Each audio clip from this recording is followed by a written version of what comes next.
Fala Futura CE, fala Futura CS. Bem, pessoal, você está aqui mais uma vez no nosso canal aqui, ACE Aprovado.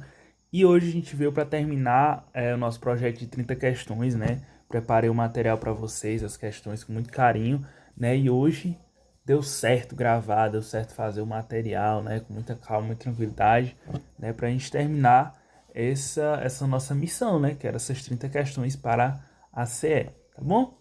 Aqui nosso canalzinho ACE Aprovado, bloco 3, e vamos começar fazendo as questões. Essa questão aqui, ela fala sobre epidemia, né? Quando a gente estuda para a CE, a gente tem que saber fazer a diferenciação entre epidemia, surto, endemia e pandemia. E o que eu acho que mais confunde aqui vocês e o pessoal que estuda é a diferença de epidemia para o surto, tá certo? Quando a gente fala sobre epidemia, epidemia e surto é praticamente a mesma coisa. Só que você tem que pensar que a epidemia é um surto em uma escala maior. É um aumento repentino de casos, né? Epidemia e surto é um aumento repentino de casos. Só que uma epidemia ela vai atingir cidades, tá bom? Vai atingir uma cidade, vai atingir um estado, tá certo? Vai atingir um estado, vai atingir uma região inteira, regiões como Nordeste, Sudeste, dentre outros, certo? Já o surto, ele vai atingir o quê? Vai atingir um hospital, vai atingir uma creche, vai atingir um bairro específico, tá certo? Então pense sempre isso. Uma epidemia, ele é um surto em escala maior, certo? Agora a gente tem a endemia, né? Endemia, palavra-chave, sazonal. O que é algo sazonal? Algo sazonal é algo que aumenta de tempos em tempos, tá bom? Pandemia, pandemia, a gente tem uma palavra-chave também para pandemia. Pandemia é escala global. É uma escala global, uma pandemia. Uma pandemia é uma epidemia que passou entre continentes, tá certo? Entre continentes.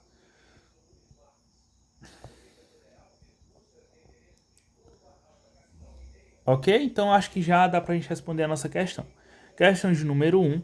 Assinale a alternativa que descreve corretamente o significado de epidemia.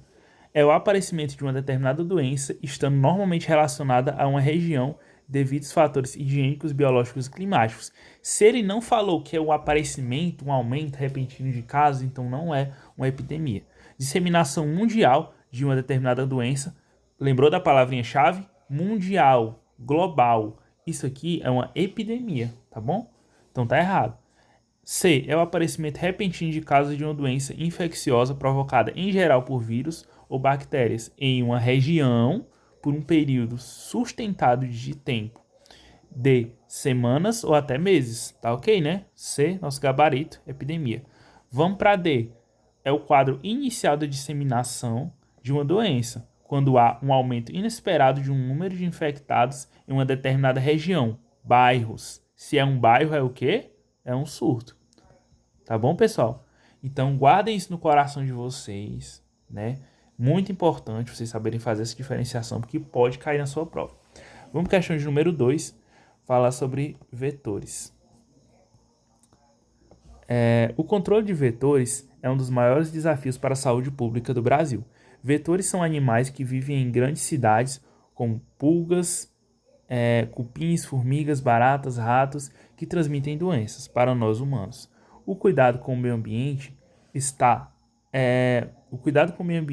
na raiz deste problema.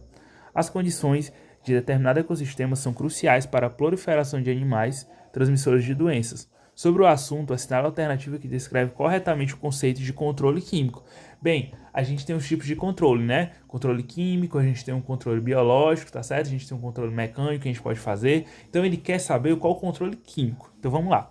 Consiste Alternativa A. Consiste em práticas para a proteção e eliminação e destinação adequada de criadouros, tais como os pneus, materiais recicláveis e outros resíduos, que devem ser executados sob orientação e supervisão do agente em endemias e do agente ou agente de saúde, pelo próprio morador. Isso aqui é um controle o quê? Controle mecânico, né, gente? Então tá errado. Isso aqui é um controle químico. B. Consiste na utilização de métodos que ajudam a eliminar, reduzir áreas onde os vetores se desenvolvem. É o caso do mosquito Aedes aegypti, para o qual eliminamos toda aquela água parada em pneus, vasos, plantas, que servem de criadores para o mosquito. Que seria qual controle? Um controle mecânico, né? Seria um controle ali que você vai, pega aquele pneuzinho, tira a água dele, tá certo? Não tem nada de químico aqui. C. Consiste na utilização de inseticidas. Opa! Inseticidas para o controle de insetos, de acordo com a fase de vida. Larva, né? Adultos, tá? Então, nosso gabarito é C de Charlie. D. Consiste na prevenção de doenças infecciosas causadas por parasitas. Não, tá, gente? Não seria nosso controle químico. Tá bom? Letra C de Charlie. Vamos continuar aqui, ó. Letra questão número 3. Sobre a espécie de escorpião mais comum na região Nordeste, assinale a alternativa correta. Bom, eu sei que cai muito pouco, pode ser que caia muito pouco sobre escorpionismo, porém eu acho que é válido a gente estudar isso, é válido a gente parar para pensar um pouco sobre os escorpiões. Enfim, eu vou dar logo aqui um parecer sobre cada alternativa, porque ele está falando sobre cada um dos tipos de escorpiões. Esse escorpião aqui, ó, que é Stigmurus. Stigmurus, ele é escorpião amarelo do Nordeste. Então tá aqui, ó, escorpião amarelo do Nordeste. Tá bom? Escorpião amarelo do Nordeste. Esse aqui, Cerratus. Cerratus seria o quê? Escorpião amarelo. Tá bom? O baiensis seria qual tipo de escorpião? Escorpião marrom. Certo? E o obscurus seria o nosso escorpião preto da Amazônia. Escorpião preto da Amazônia. Amazônia. Certo? Ó, vamos falar primeiro sobre o nosso escorpião amarelo do Nordeste. Como o próprio nome diz, ele é mais comum aonde? Surpreendentemente é mais comum no Nordeste, tá certo? Então nosso gabarito já é a nossa letra A, porque ele pergunta a espécie mais comum na região Nordeste, né? Desse escorpião do Nordeste, ele é um que eu acho que vocês devem guardar para vocês, né? Muito importante. Os Cerratus, ele é o nosso escorpião amarelo, né? E tem ampla distribuição de todas as regiões do país, tá? Representa uma espécie de maior preocupação em função do maior potencial de gravidade do envenenamento, certo? Então, eu guardaria o Cerratus, que é o escorpião amarelo, porque ele tem maior gravidade.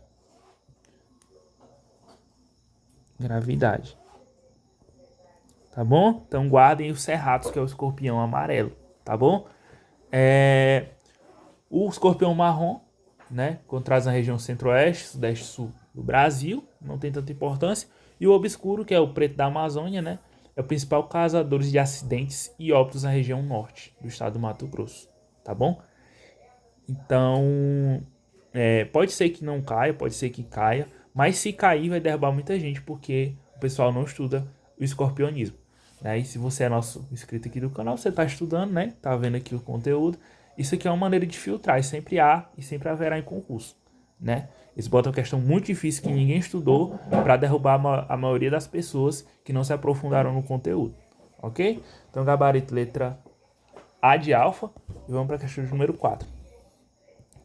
Doença parasitária conhecida comumente como pereba ou sarna humana, causada pelo ácaro Sarcoptes scabei. um dos sintomas é a coceira e o surgimento de pequenas bolhas, parecidas com espinhas nas regiões da axila e cotovelo. Uma das principais formas de transmissão é o contato físico, até por objetos, como roupas, lençóis e toalhas. A segunda alternativa que apresenta uma enfermidade, comento. Bem, pessoal, nessa questão de número 4, o que ele está falando? Ele está perguntando sobre uma doença parasitária. Vamos aqui em cada alternativa, né? Que é transmitida pelo ácaro. Então você já vê que não é esquistossomose, porque a esquistossomose ela é transmitida pelo parasita Schistosoma mansoni, né? Schistosoma mansoni causa, né, essa doença. Giardíase também não é. Malária muito menos, né? Que seria o plasmódio, né?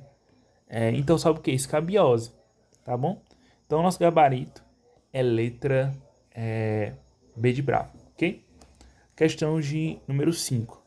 Né, aquela coisa toda, Santa Cruz, não sei o que. Procura um profissional de saúde que por demanda espontânea, antes mesmo de ir para o pronto-socorro, que poderia ser você, o profissional de saúde.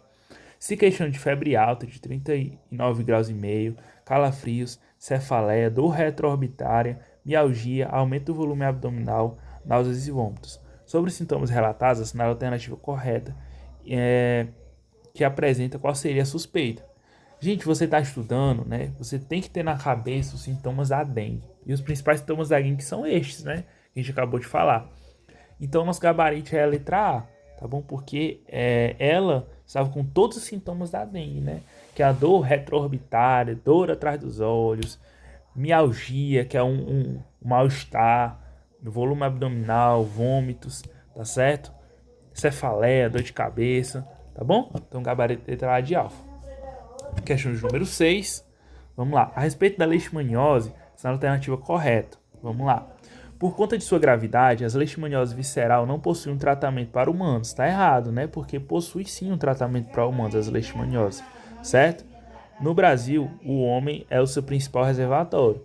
Está errado, tá, gente? Porque não é o homem que é o seu principal reservatório. Sim, é o cão que é o seu principal reservatório, tá? O principal reservatório urbano. Se fosse o principal reservatório silvestre, seria o que? As raposas, os marsupiais, tá certo? Então, não é o principal reservatório, tá bom? C de Charlie. Um dos principais sintomas é a diminuição do fígado e do baço. Muito pelo contrário, né?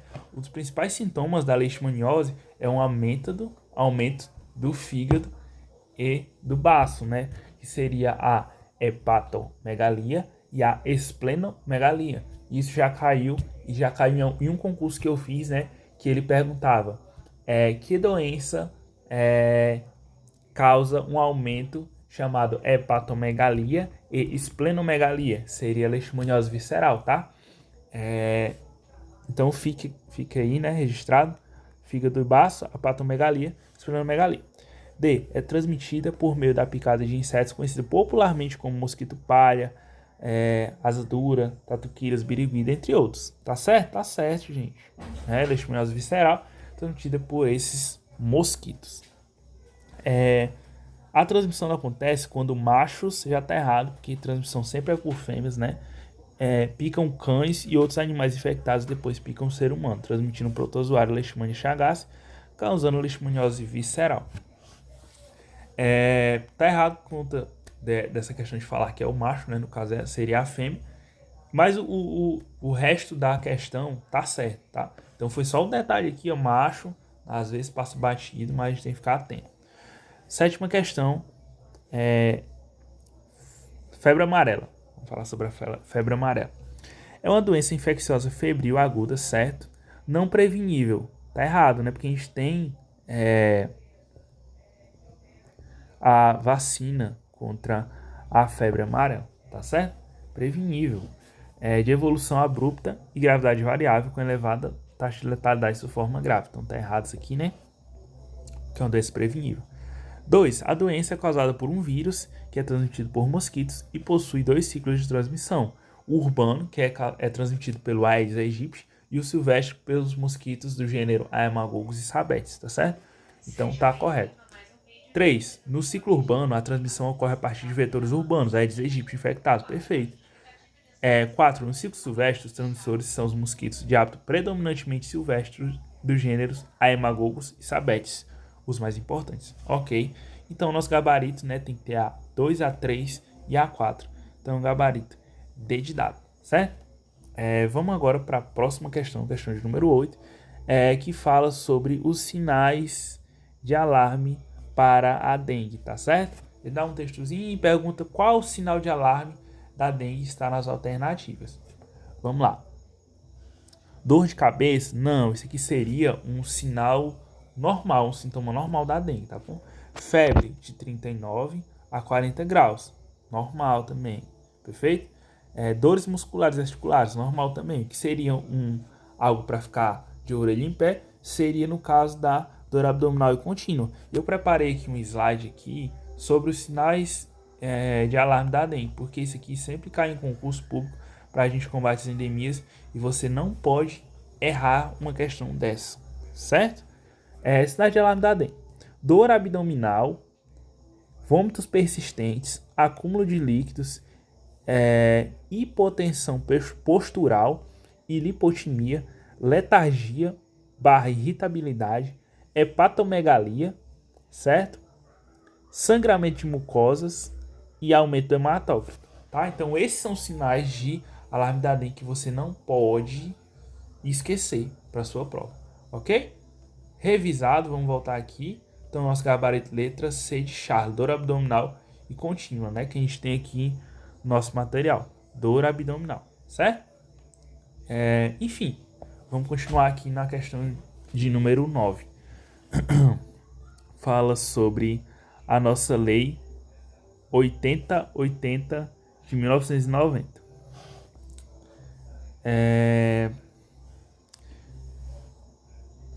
Vamos lá. De acordo com a lei, as ações e os serviços públicos de saúde, bem como os serviços privados, contratados ou conveniados que integram o Sistema Único de Saúde, obedecem a princípios, tá? E ele quer a alternativa que fala sobre esses princípios. Bem, pessoal, como eu sempre falo, vocês têm que ler essa lei 8080 de 1990. É a lei do SUS, é a lei que rege o seu trabalho, que regerá o seu trabalho, né? Como ACE, como ACS, tá? Então, você tem que ler, é muito importante, né? E essa questão pergunta sobre essa questão, né? Da Lei 8.080. Então, vamos lá. Municipalização da rede de serviços de saúde. Bem, não é o nosso gabarito, né? Essa questão da municipalização, né? Porque o que ele quer nessa questão? Fala sobre os serviços privados, contratados e conveniados que integram o SUS, obedecem aos princípios.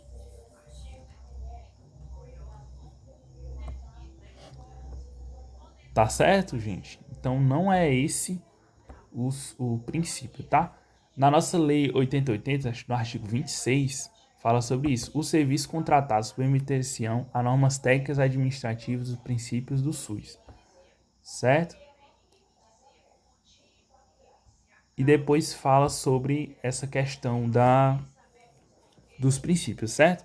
B. A centralização político-administrativa com direção única em cada esfera de governo. Também não é o gabarito da nossa questão. C. Preservação da autonomia das pessoas e na defesa de sua integridade física e moral. Seria o nosso gabarito? Sim, tá certo, gente? Então esse é um dos princípios, né? Que a iniciativa privada, né, contratadas com o do SUS deve seguir também, tá certo? Utilização de estatística não é estatística, né? Seria, no caso aqui, a epidemiologia, né? Epidemiologia. Tá vendo como faz sentido, né? Se você vai trabalhar para o SUS, você deve seguir os princípios do SUS também, certo? Então, esse caso de seguir a preservação da autonomia, da defesa da integridade física, com certeza vai cair na sua prova, certo? Porque a gente tem lá no artigo 7º da nossa lei, fala sobre todos esses princípios, tá bom? Se o SUS deve seguir, a iniciativa privada que trabalha com relação ao SUS deve seguir também. Então vamos lá. Universalidade de acesso, todos os níveis de saúde e assistência, integridade da assistência, certo? Preservação da autonomia das pessoas e defesa de sua integridade física e moral, igualdade de assistência à saúde sem preconceitos, privilégios de qualquer espécie, direito à informação às pessoas assistidas sobre a sua saúde, divulgação das informações quanto ao potencial de serviço de saúde e utilização pelo usuário, utilização da epidemiologia, tá certo? Para o estabelecimento de prioridades e alocação de recursos e orientação programática, participação da comunidade, descentralização político-administrativa em cada esfera de governo, tá? Com ênfase nos serviços para os municípios e regionalização e hierarquização de serviços de saúde. Integração dos níveis executivo, das ações de saúde, meio ambiente e saneamento básico, conjugação dos recursos financeiros, tecnológicos, materiais e humanos da União, dos Estados, do Distrito Federal, dos municípios, na prestação de serviços para a saúde da população, capacidade de resolução do serviço em todos os níveis de assistência e organização dos serviços públicos de modo a evitar duplicidade de meios para fins idênticos. Organização de atendimento público especializado para mulheres vítimas de violência doméstica, que garanta, entre outros, o atendimento e acompanhamento psicológico, cirurgias plásticas reparadoras. E a última, a proteção integral dos direitos humanos em todos os seus usuários, em especial atenção à identificação de maus tratos, negligência e violência sexual praticados contra crianças e adolescentes, tá bom? Então esse fala no artigo 7º, leia, depois. E é isso, vamos lá. Ocorre em centros a questão de número 10 agora. Ocorre nos centros urbanos e no campo, nas cidades e pode atingir o ser humano e os animais domésticos dentro de casa, pelo contato com roedores e ratazanas, ratos de telhado e camundongos, animais que buscam restos de alimento no esgoto.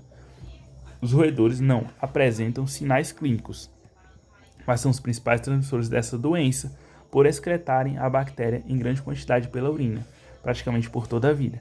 As bactérias penetram na pele, pelos olhos, boca, nariz e genital dos seres humanos, animais e por meio do contato com o ambiente contaminado, com a urina dos roedores e pela lida da excreta com animais doentes. Esse trecho faz referência a quais as seguintes doenças? Bem, gente, isso aqui faz referência à nossa leptospirose, tá bom? Que é causada pela urina dos animais contaminados com a bactéria Leptospira interrogans, tá bom?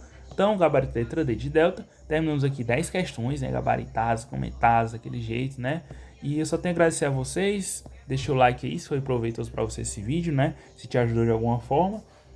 E é isso, pessoal, até a próxima, falou!